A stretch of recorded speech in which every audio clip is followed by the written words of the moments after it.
Cuba es una isla situada junto a la masa continental americana y la más grande de las Antillas. El país se compone de una isla principal y una enorme cantidad de islotes, los Cayos.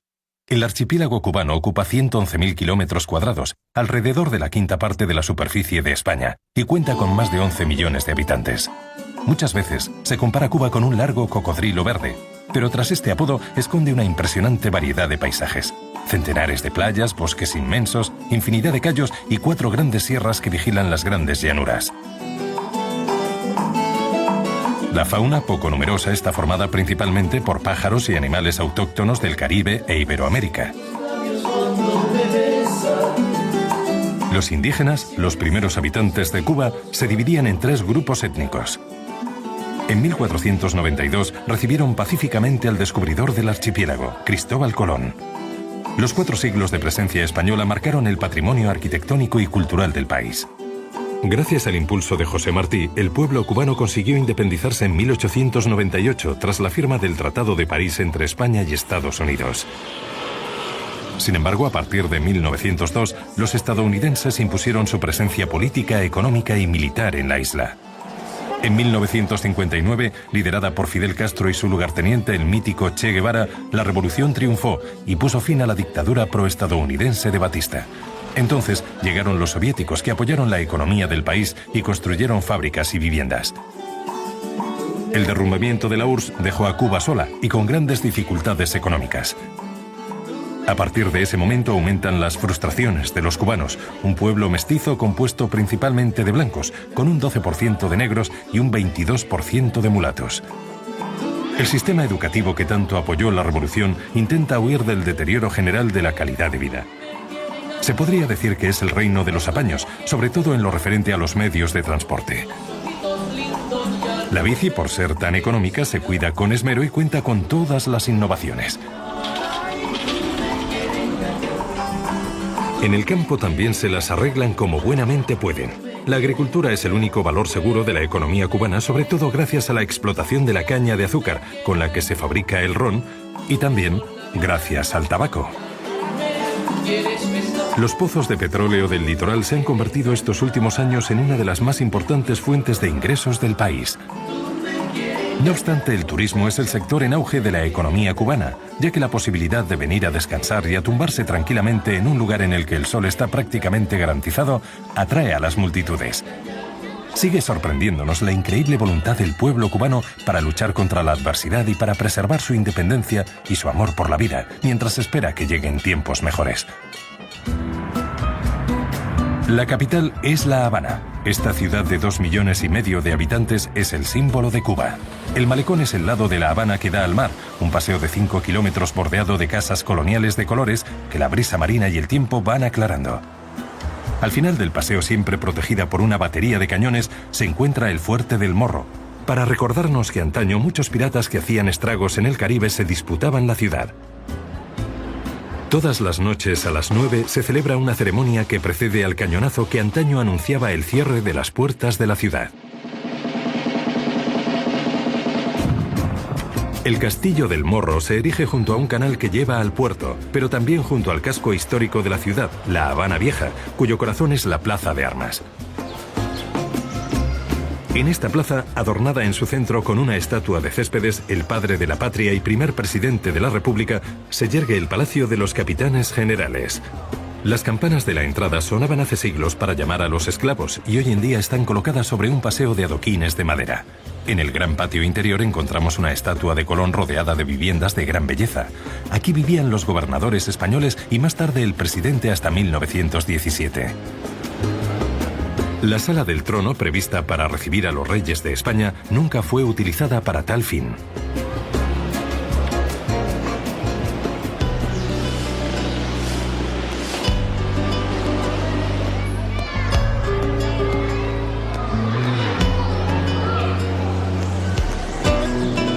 Las callejuelas que rodean la Plaza de Armas están llenas de antiguas casas coloniales que se han ido restaurando poco a poco desde hace algunos años.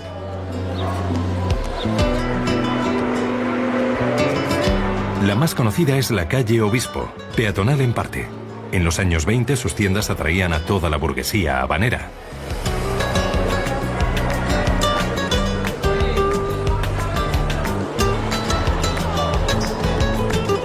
El segundo lugar de interés de Habana Vieja es la Plaza de la Catedral que construyeron los jesuitas en el siglo XVIII. Se dice que aquí se guardaron las cenizas de Cristóbal Colón, que después fueron llevadas a Santo Domingo y de allí a la Catedral de Sevilla. Además de Colón, hubo otra personalidad que marcó la mitología cubana.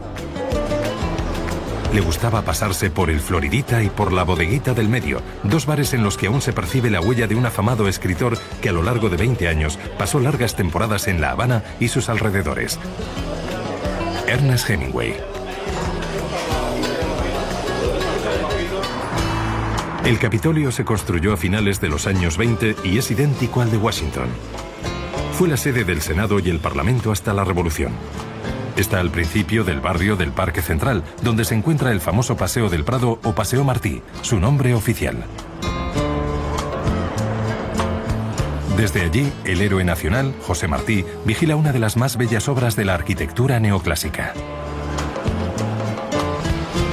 A los cubanos les encanta pasear por el Paseo del Prado, un bulevar franqueado de edificios de estilos arquitectónicos como mínimo dispares.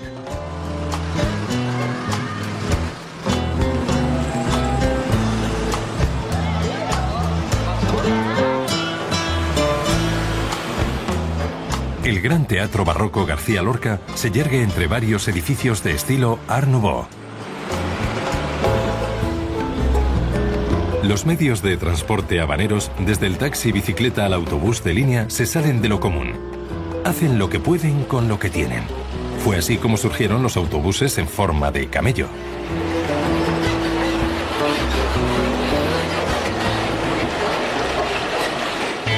Por otro lado están los clásicos americanos. Es muy frecuente ver estos coches cromados en Cuba. Los trajeron a la isla en los años 40 y 50 y han resistido a todo, hasta al comunismo. Son resistentes y es fácil mantenerlos. Por eso centenares de coches como estos se usan aún como taxis en La Habana. Ahora realmente que se ocupa de este carro soy yo, de la mecánica, de todo. ¿Entiendes? Simplemente yo nada más, porque eso es muy simple la mecánica, ¿entiendes? No tiene turbina de agua, es por termosifón, ¿entiendes? Por gravedad. Todos los vehículos que nos encontramos en La Habana no son tan chic. Por ejemplo, el carro de combate del Museo de la Revolución, expuesto ante el antiguo Palacio de Batista, nos recuerda los acontecimientos que llevaron al cambio de régimen.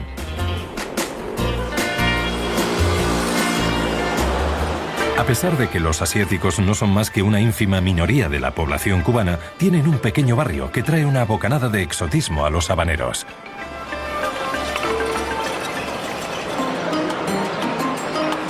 El barrio chino está al lado del callejón Amel, que desde hace no mucho parece una enorme galería de arte al aire libre. El responsable de este delirio pictórico, el pintor Salvador, se inspira en la cultura cubana.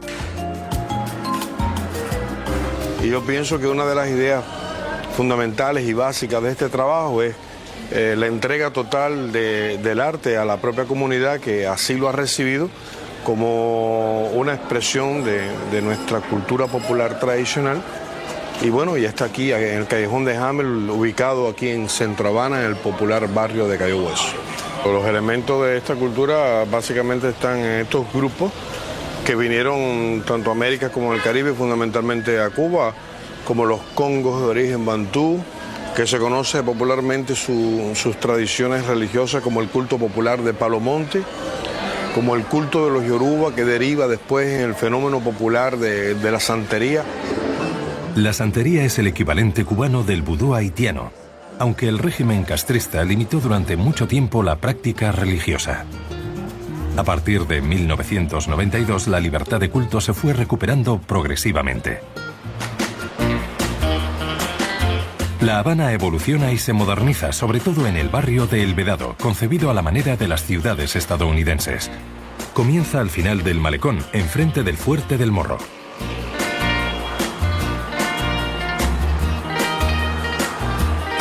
En esta zona, la forma de vida de la gente, al igual que la arquitectura, nos recuerdan más a Miami que a La Habana Vieja. En este barrio hay hasta centros comerciales de lo más moderno.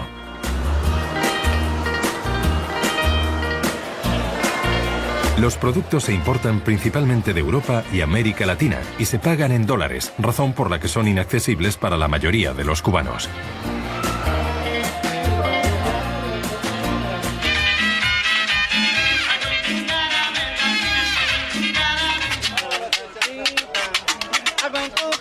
No obstante, La Habana no olvida sus tradiciones.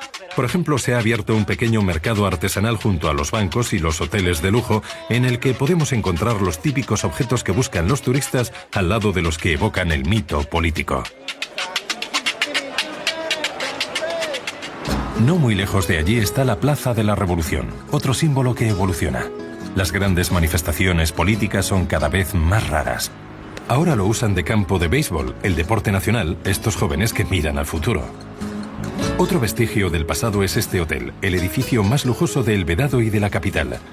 Se construyó en los años 20 y era antes de la Revolución el lugar donde se reunía la mafia neoyorquina.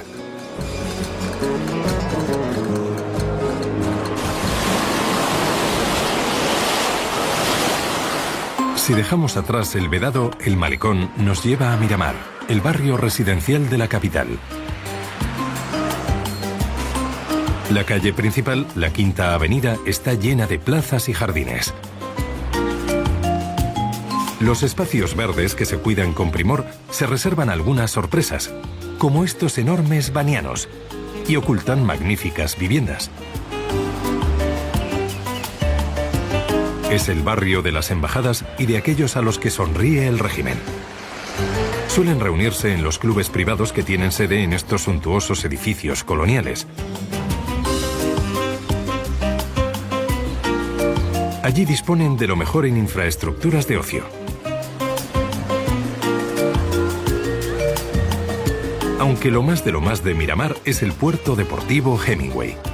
Florida y el American Way of Life no están nada lejos.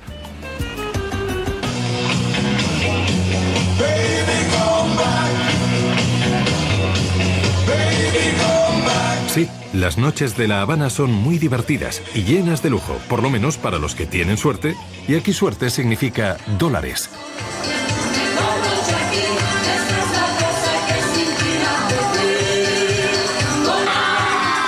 Y algunos espectáculos no les disgustan ni a los idealistas ni a los soñadores.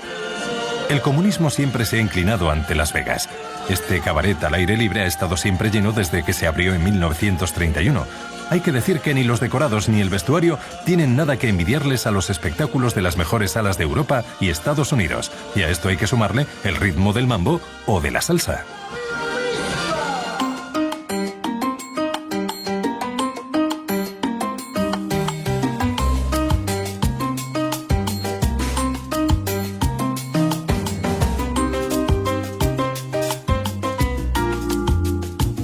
Al este de La Habana, el litoral cubano no sigue siendo salvaje mucho tiempo. A tan solo 20 kilómetros de La Habana en dirección a Varadero, encontramos los primeros complejos hoteleros. Se trata de las Playas del Este, un lugar al que vienen pocos extranjeros, pero sí numerosas familias habaneras a tomar el sol en familia. A la salida nos topamos con una carretera, la Vía Blanca, que recorre una de las regiones más apreciadas por los cubanos, el Valle de Yumurí, un amplio espacio verde rodeado de pequeños y abruptos acantilados que ha inspirado numerosas leyendas indígenas.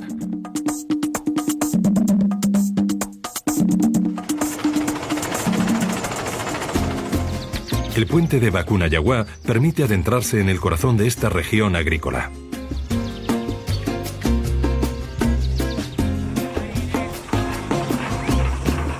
Los aperos son rústicos y la vida se organiza alrededor de la vivienda tradicional, el bohío, que se fabrica únicamente con palmeras.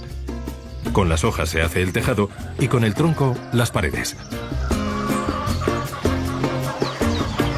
Los campesinos cubanos por lo general pueden vivir en sus tierras y sufren menos precariedades que sus compatriotas de la ciudad. El Valle de Yumurí es famoso por su gran población de buitres. Estas rapaces recorren todos los días decenas de kilómetros en busca de alimento.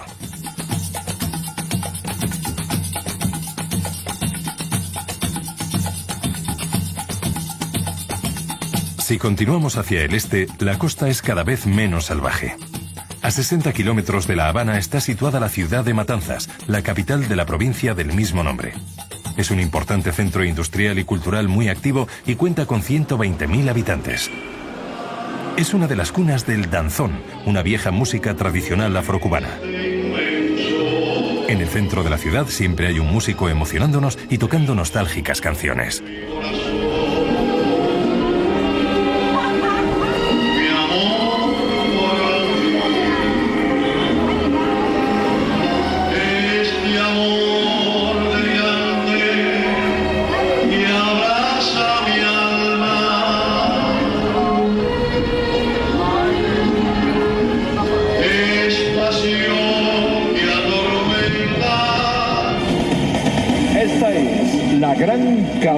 A unos 100 kilómetros de la capital se encuentra Varadero, la ciudad de vacaciones cubana por excelencia. Allí es donde se concentra el mayor número de complejos hoteleros del país. Pero este fenómeno no es nuevo porque los primeros veraneantes empezaron a venir a Varadero en 1870. Si bien las largas playas de arena siguen fascinando a todos los cubanos, los placeres de los hoteles se reservan para los extranjeros, que gozan al igual que en el resto de Cuba de numerosos privilegios.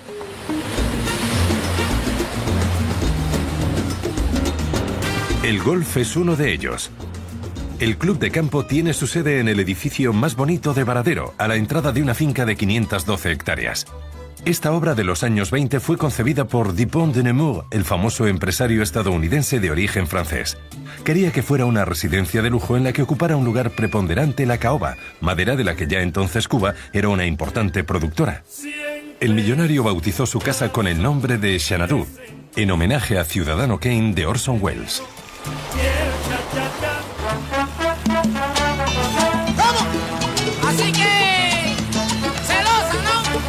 Un varadero es un lugar en el que varan las embarcaciones, y de hecho da la impresión de que la ciudad construida sobre una península estrecha de 19 kilómetros de longitud está varada sobre el lecho marino. Donde acaba la península empiezan los cayos, aunque casi todos están deshabitados. En Cayo Blanco, el único elemento humano es el faro, que sobresale entre los cactus y los flamboyanes de este decorado virgen.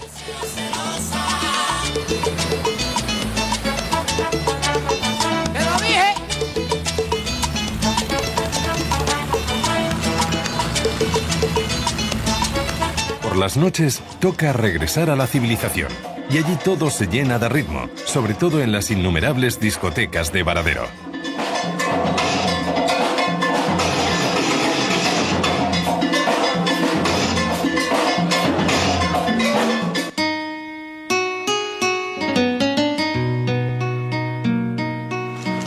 A 15 kilómetros al sur de Varadero está Cárdenas, la ciudad de las calesas. Este medio de transporte práctico, ya que es difícil encontrar gasolina y sobre todo económico, se ha convertido en una atracción turística.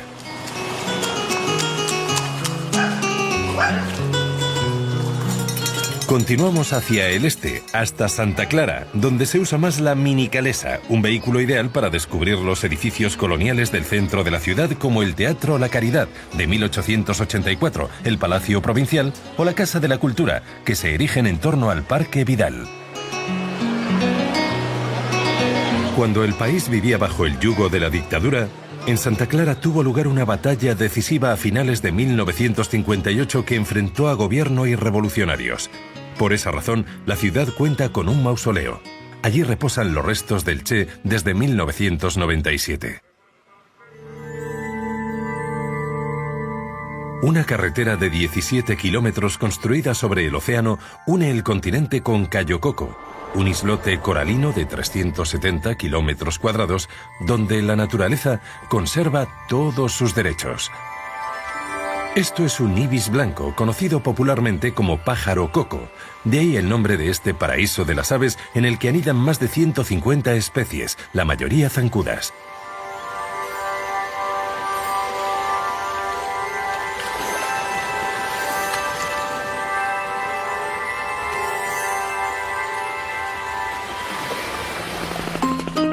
Recientemente se han construido varios hoteles en los 22 kilómetros de playas del norte del Cayo, lo que ha convertido a la isla en el segundo centro turístico del país después de Varadero.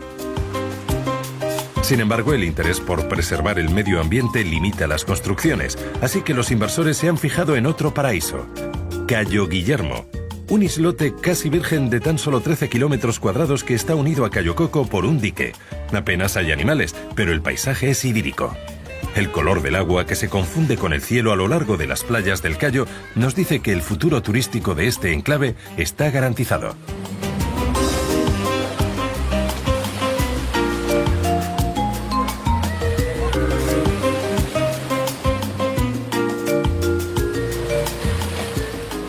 A 400 kilómetros al este de La Habana se sitúa la provincia de Camagüey, una vasta región rural conocida en todo el país por sus miles de hectáreas de caña de azúcar.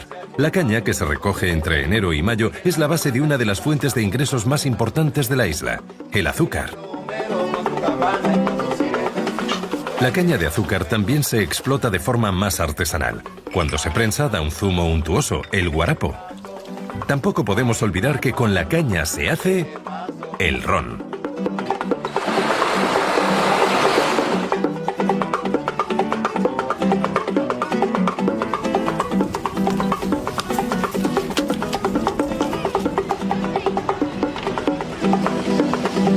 En el barrio Una Cachimba se ha formado una corredera. En el barrio Una Cachimba se ha formado una corredera. Por ahí vienen los bomberos con su campana y con su sirena. Por ahí vienen los bomberos con su campana.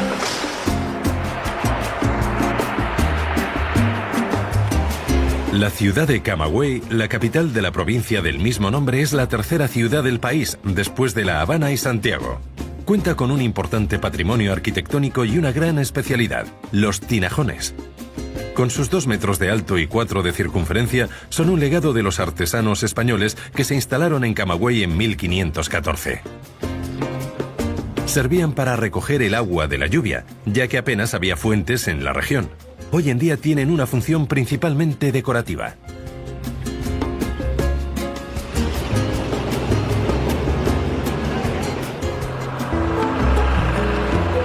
A 200 kilómetros al este de Camagüey está el Parque Natural Bahía de Naranjo, al que solo se puede acceder en barco, la puerta de entrada de la pequeña ciudad de veraneo de Guardalavaca. El parque cuenta con un acuario en el que vive uno de los representantes más simpáticos de la fauna marina, el delfín. Se ofrece al visitante la posibilidad de convertirse en un héroe de los mares compartiendo un momento de juego con estos adorables cetáceos.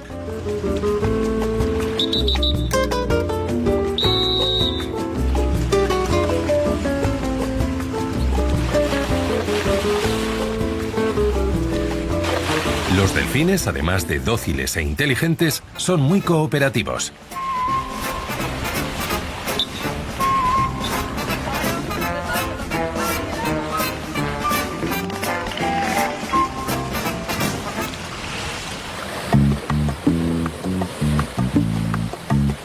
Los 3 kilómetros de playa de arena blanca de Guardalavaca han permitido el desarrollo de varios hoteles. Aquí las actividades de ocio son pasivas, aunque también hay quien prefiere algo más movido como el buceo.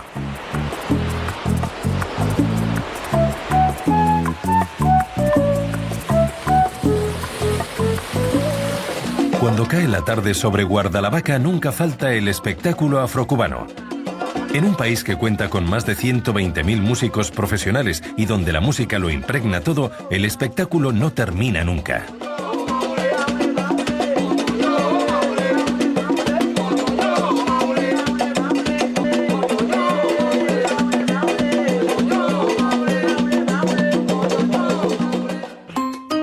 Al sureste de Guardalavaca, la costa se vuelve recortada y varios islotes deshabitados salpican el litoral.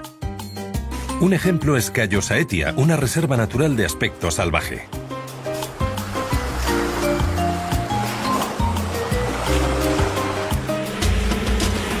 No, Cuba no es Kenia. Sin embargo, en Cayo Saetia es fácil imaginarse que estamos en medio de un safari a juzgar por la gran cantidad de fauna y confusión que hay allí. Bueno, sí, también hay algunos animales traídos desde África que conviven algo extrañados, eso sí, con las especies autóctonas como la utía.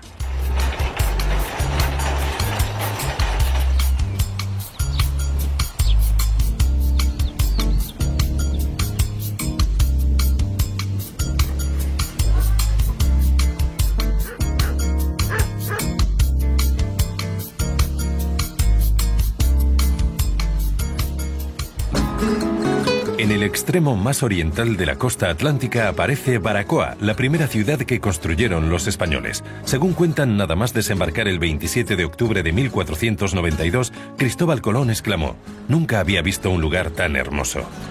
Al ocupar un promontorio entre 2 bahías, la localidad estuvo aislada mucho tiempo. Solo era posible acceder a ella por el mar. Fue la primera capital del país entre 1512 y 1515 y hoy en día es una pequeña ciudad de 50.000 habitantes, tranquila y sin sobresaltos.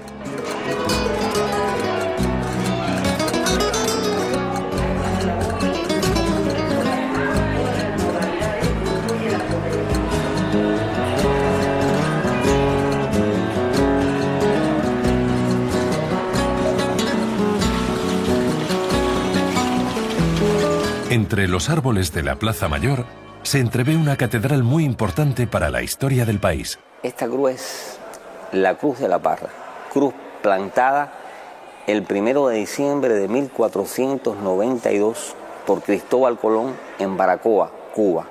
Es la única cruz de las 29 cruces que dejó Colón en sus viajes en el mundo.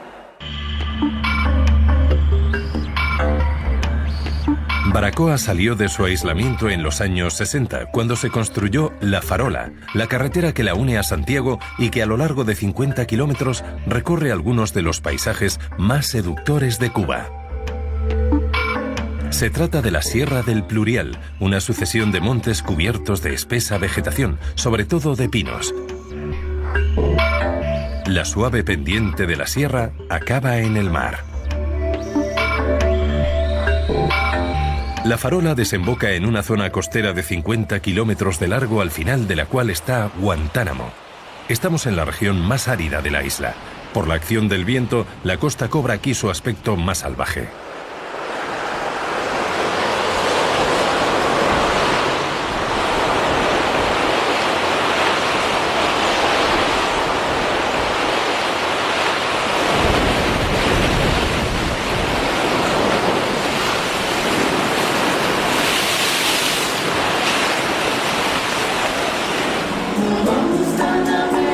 Más al sur, a unos 20 kilómetros de la ciudad de Guantánamo, la carretera nos lleva hasta una zona muy vigilada. Desde allí podemos observar de lejos un lugar con una reputación siniestra. La base que los Estados Unidos alquilaron 99 años, hasta el 2033.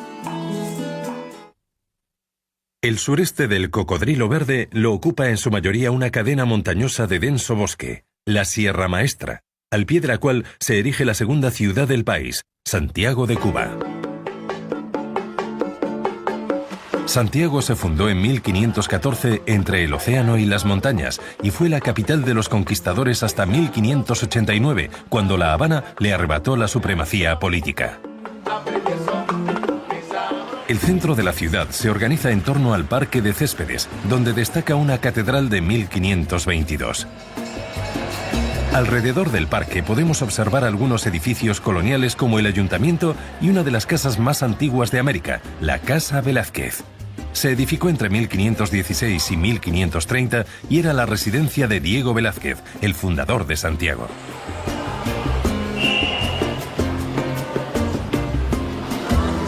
El Parque de Céspedes es el punto de partida de un gran laberinto de callejuelas empinadas de trazado tortuoso, a las que no todo el mundo puede acceder.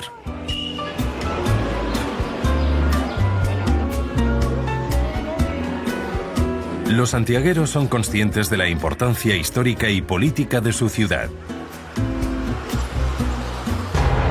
Aquí se encuentra el cuartel Moncada, cuyos muros acribillados de balas recuerdan el primer ataque de las tropas de Castro contra los militares de Batista en julio de 1953. Todos los años, a finales de julio, Santiago se llena de animación. Desde primera hora de la mañana y durante 4 días, la música invade todas las plazas de la ciudad. Los vecinos se unen al ritmo de las canciones tradicionales y de la salsa. Ha llegado el carnaval, que celebra el final de la zafra, la cosecha de la caña de azúcar. El carnaval de Santiago tuvo que suspenderse durante varios años por razones económicas, pero ahora ha recuperado todo su esplendor.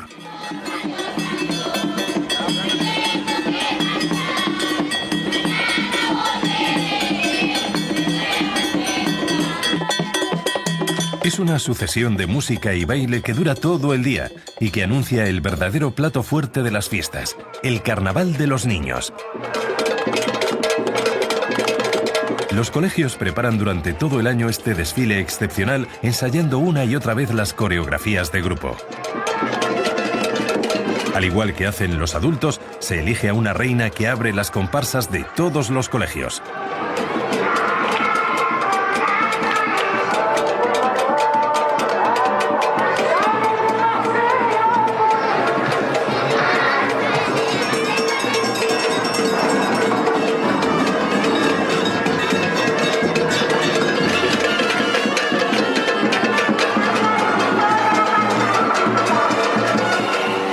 A mediodía, los barrios más populares empiezan a animarse y se preparan para la fiesta de la noche.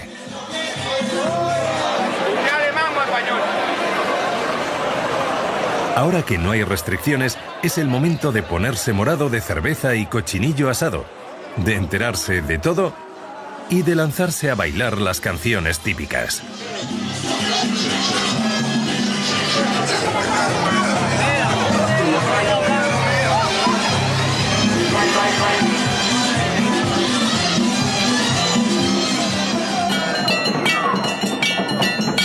Cuando anochece, los actos organizados continúan y empieza el desfile de caravalis, los grupos de los barrios que siguen a las bandas cuyos músicos parecen estar en trance.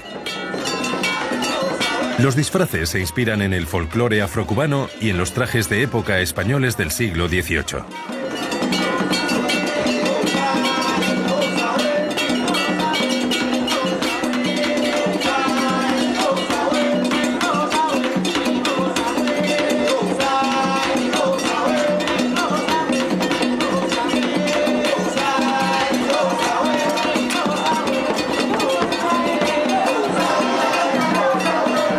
El carnaval se olvida de la revolución. En el desfile de muñecones, los personajes del dibujante estadounidense Walt Disney están muy presentes. El desfile suele concluir con una carroza con espectáculo. Las bailarinas son el encantador final feliz de este cuento.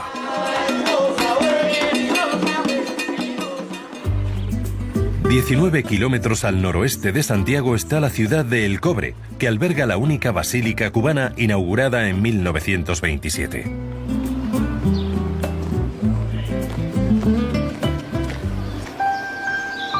Pasando El Cobre, la carretera recorre la Sierra Maestra, donde se eleva el punto más alto de Cuba, el Pico Turquino. A pocos kilómetros de Santiago se sigue cultivando el café de forma marginal. A finales del siglo XIX, la plantación más bella pertenecía a un francés que llegó de Haití. En sus inmensos terrenos trabajaban 700 esclavos.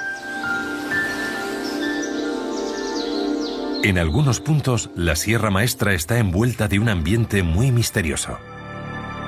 De repente, una aparición, una especie de parque jurásico a la cubana. Estamos en el Valle de la Prehistoria, el lugar donde se exponen reproducciones en tamaño natural de los animales prehistóricos. A diferencia de los del parque de Spielberg, estos monstruosos animales no suponen ningún peligro para el ser humano. Garantizado.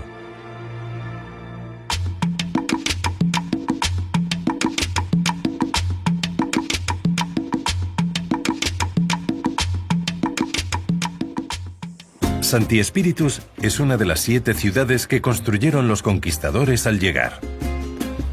Se fundó en 1514 y tuvo que ser reconstruida varias veces por culpa de los ataques piratas.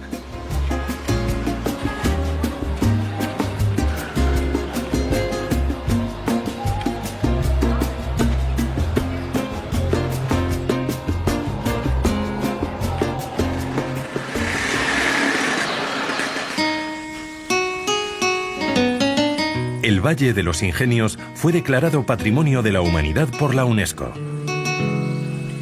Ya solo quedan algunas ruinas de las decenas de talleres que producían en el siglo XIX el famoso oro blanco a partir de la caña de azúcar. Trinidad, la ciudad colonial más seductora de Cuba, se hizo rica gracias al azúcar. La fundó Diego Velázquez en 1514 y alcanzó su esplendor cuando empezaron a explotarse las minas de oro de las montañas vecinas.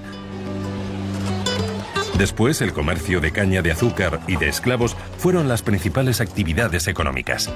Alrededor de la Plaza Mayor vemos decenas de edificios que jalonan las callejuelas y por los que parece que no ha pasado el tiempo.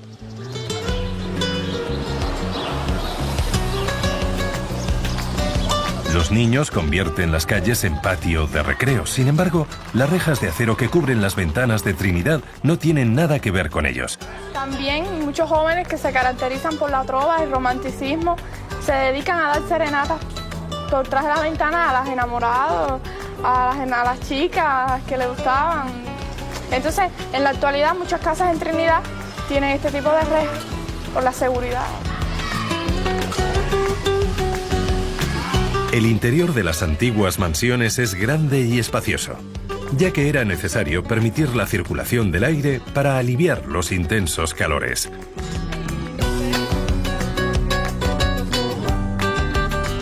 Muchas actividades tienen lugar en los patios, otra característica propia de Trinidad de origen andaluz. A veces tocan allí pequeñas bandas de música que prolongan la nostalgia con los acordes de viejas melodías.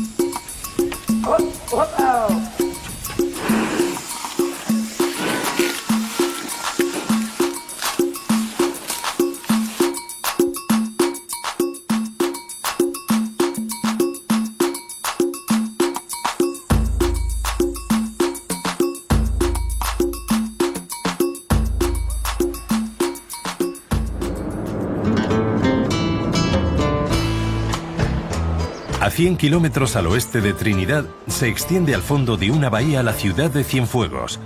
Su situación le permitió desarrollar una importante actividad marítima y convertirse en el puerto más importante del país. La fundación de esta ciudad, que lleva el mismo nombre que uno de los fieles lugartenientes de Castro, se remonta tan solo a 1831. Cienfuegos se ha desarrollado alrededor del Paseo del Prado, una larga avenida bordeada de antiguas casas burguesas y palacios. El Parque José Martí ocupa el centro del barrio histórico y está rodeado de los principales edificios de la ciudad: la Catedral de 1870, el Palacio del Gobierno, el Colegio San Lorenzo y el Teatro Tomás Terry. Otro barrio muy conocido es Punta Gorda, un bonito conjunto de casas de madera, antaño viviendas de la aristocracia. A su lado destaca el Palacio del Valle, una impresionante construcción de principios del siglo XIX cuya decoración interior mezcla los estilos bizantino, gótico y barroco.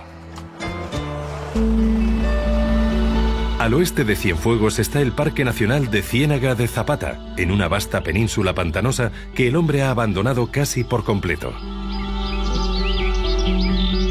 Este paraíso vegetal sirve de refugio a los cocodrilos. Aquí conviven dos especies enemigas, el cocodrilo cubano y el cocodrilo americano, que tiene un apetito voraz. Esto es la Bahía de Cochinos. Aquí cubanos y americanos demostraron su voracidad. Y no me refiero a los cocodrilos, sino a los ejércitos. En 1961, 1.500 mercenarios a las órdenes de la CIA desembarcaron aquí. Las milicias de Castro acabaron en 72 horas con este desafortunado intento de desestabilizar el país. La península de Zapata cuenta con un pasado histórico muy rico, el de los indios taínos. Esta aldea se reconstruyó para recordarnos a este pueblo de cultivadores. Los taínos se refugiaron al sur de la península huyendo de los conquistadores. Aún así, las masacres y las enfermedades acabaron con la mayor parte de la comunidad. Sin embargo, aunque ya no quedan indígenas en Cuba, le dejaron al país un legado indeleble: su nombre. Cuba es una palabra de origen indígena. La provincia de Pinar del Río ocupa el oeste del país. Es conocida por sus paisajes espectaculares y por su encanto. Al sur están Cayo Largo y la Isla de la Juventud, dos lugares de nombre mítico famosos por la belleza del mar que los rodea. Con 25 kilómetros de playas y un sol casi constante, Cayo Largo se puede considerar un auténtico paraíso en la tierra. Es el único cayo con aeropuerto y desde finales de los años 80 es una isla de vacaciones reservada a los turistas extranjeros. Todos los habitantes de la isla trabajan en los hoteles o en el puerto deportivo.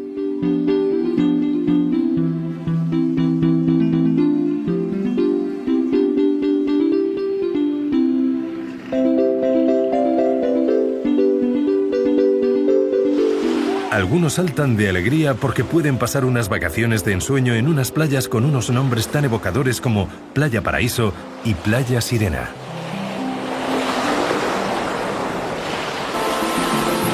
Cayo Iguana, un islote muy cercano a Cayo Largo, sigue siendo prácticamente virgen. Las iguanas han elegido este lugar para instalarse y juguetean tranquilamente en el seno de un pequeño parque donde son especie protegida. Este es un animal considerado prehistórico, que tiene unos hábitos de vida muy especiales. Por ejemplo, el macho, que son esos grandes con espinas más gruesas que se pueden ver, tienen un sistema de vida que marcan un territorio, un pequeño territorio, donde viven con un grupo determinado de hembras. Pueden oscilar entre 6 y 10 hembras. Se han acostumbrado a comer pan, a comer otro tipo de fruta que le traemos. Y como ustedes pueden ver, han perdido el miedo al hombre. La Isla de la Juventud, con sus 2.200 kilómetros cuadrados, es la segunda más grande del archipiélago cubano. Antaño fue guarida de piratas y corsarios y hoy en día se la considera el paraíso de los buceadores. Se han catalogado más de 50 puntos de interés, en los que podemos descubrir arrecifes de coral de una belleza inmensa y una fauna marina excepcional.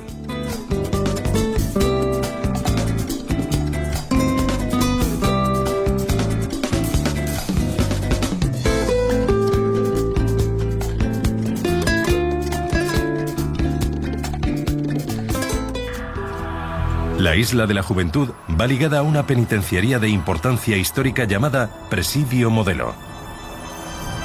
El presidente Machado la construyó en los años 20. En 1953, un joven revolucionario estuvo allí encerrado 19 meses junto a sus amigos por haber atacado el cuartel Moncada de Santiago. Se trataba de Fidel Castro. Allí escribió su obra de referencia, La historia me absolverá.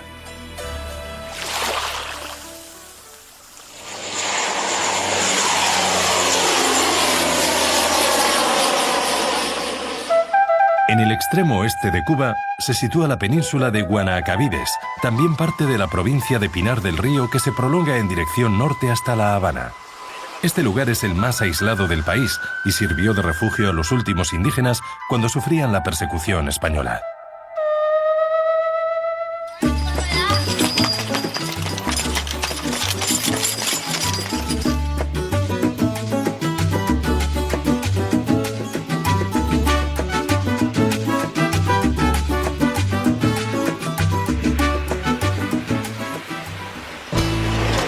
La capital de esta provincia es la ciudad de Pinar del Río, que se fundó a finales del siglo XVIII con calles estrechas flanqueadas por numerosas casas con soportales. El edificio más sorprendente es el Palacio Huasc, una atrevida fantasía morisca. Será por eso que no nos sorprende encontrarnos frente a frente, al entrar al patio interior, con varios monstruos prehistóricos.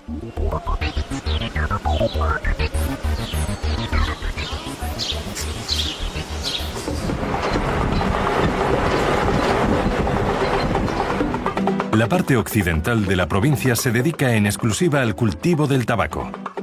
En 40.000 hectáreas del distrito de Vuelta Abajo se cultiva el que está considerado como el mejor tabaco del mundo. Las hojas se seleccionan y se envían a las fábricas de puros más importantes. En los grandes talleres, aunque todos estén soñando con estar en otra parte, decenas de trabajadores aplicados, en su mayoría mujeres, dan forma al famoso tabaco, que es como llaman en Cuba al puro.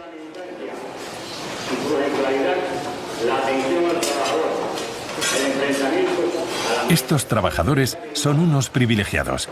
Para entretenerlos, tienen a un lector que se encarga de leer la prensa, una novela o los textos que ensalzan las glorias del régimen. Otro privilegio es que tienen los puros gratis.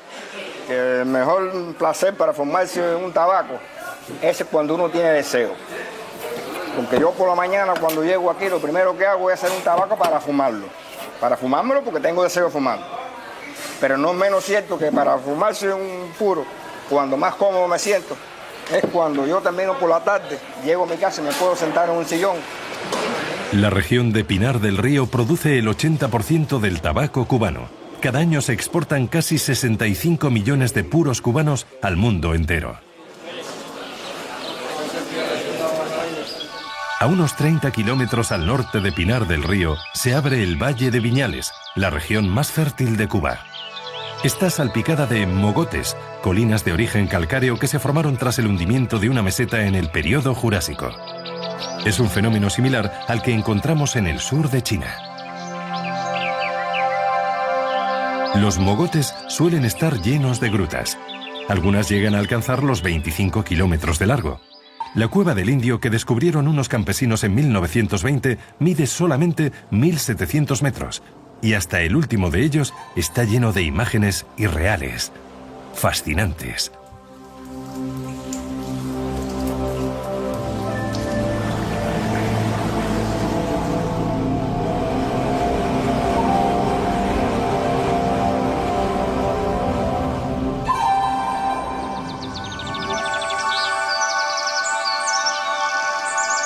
Los mogotes han servido de inspiración a muchos pintores cubanos y en algunos casos artistas contemporáneos los han usado de lienzo.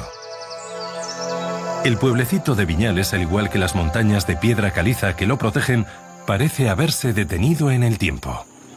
Alrededor de su bella iglesia colonial y de, cómo no, su plaza central dedicada a José Martí, la música de los bares se intuye desde las calles tranquilas y las casas de colores.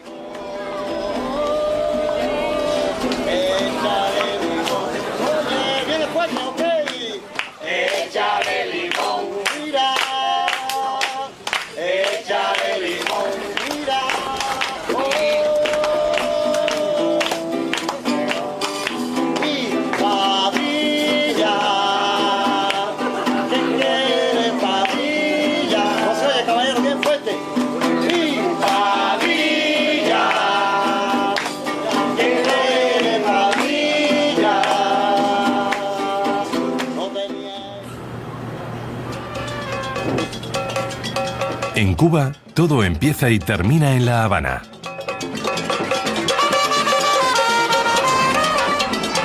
Y en La Habana, a finales de julio, el malecón se llena de gente. A los pocos días de terminar en Santiago, el carnaval llega a La Habana.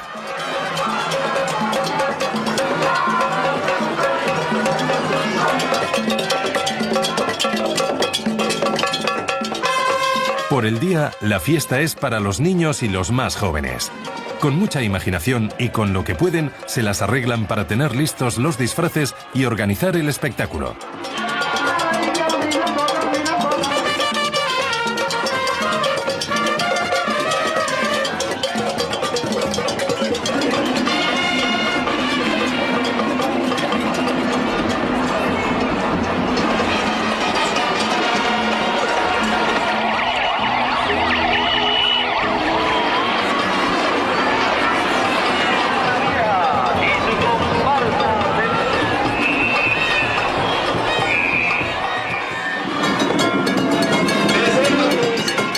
Por la noche, la locura carnavalesca cobra otra dimensión.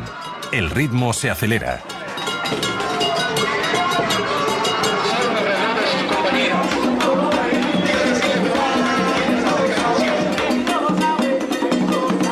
La tradición del carnaval nació en Europa y los navegantes y conquistadores la llevaron con ellos de la mano del cristianismo, en primer lugar a América. Los carnavales del Nuevo Mundo se remontan por lo tanto a la época colonial. Se organizaban cuando se terminaba de recoger la caña de azúcar. Se cuenta que en aquel entonces los esclavos se afeitaban la cabeza y se revestían con máscaras y disfraces. En Cuba el carnaval mezcla las tradiciones religiosas africanas con las características de las grandes fiestas españolas. El resultado es un espectáculo único.